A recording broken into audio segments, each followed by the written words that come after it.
इस वक्त की बड़ी खबर आपको देने, हैदराबाद में टास्क फोर्स ने 8 करोड़ रुपए जब्त किए हैं। नारायणगुड़ा के इंडियन बैंक के पास पुलिस की ये कार्रवाई हुई। बीजेपी लीडरों के पास से रकम बरामद, पार्टी फंड निकालने बीजेपी लीडरों का बयान। बड़ी खबर, हैदराबाद टास्क फोर्स ने 8 करोड़ रुपए जब्त किए हैं। नारायणगुड़ा के इंडियन बैंक के पास पुलिस की ये कार्रवाई अमल में आई। बीजेपी लीडरों के पास से ये रकम बरामद हुई है।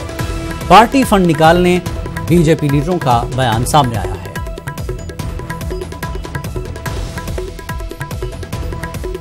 नारायणगुड़ा इंडियन बैंक के पास हैदराबाद में टास्क फोर्स ने 8 करोड़ रुपए जब्त किए। बीजेपी लीडरों के पास से 8 करोड़ रुपए रकम जब्त की गई है। पार्टी लीडरों का यानी बीजेपी लीडरों का कहना है कि यह पार्टी फंड है जो निकाला गया है इंडियन बैंक से। हैदराबाद में टास्क फोर्स ने बीजेपी लीडरों के पास से 8 करोड़ रुपए जब्त किए हैं।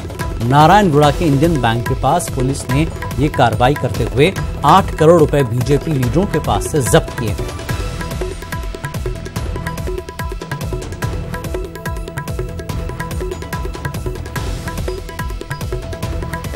फिर बता दें, बड़ी खबर, हैदराबाद में 8 करोड़ रुपए, जी हां 8 करोड़ रुपए नारायणगुड़ा के इंडियन बैंक के पास पुलिस ने बीजेपी लीडरों के पास से बड़ी रकम 8 करोड़ रुपए जब्त की है। पार्टी लीडरों का कहना है कि ये पार्टी फंड है जो बैंक से निकाला गया है, लेकिन पुलिस ने कार्रवाई करते हुए बड़ी रकम 8 करोड़ रुपए बीजेपी लीडरों के पास से नारायणगुड़ा के इंडियन बैंक के पास जब्त कर ली है।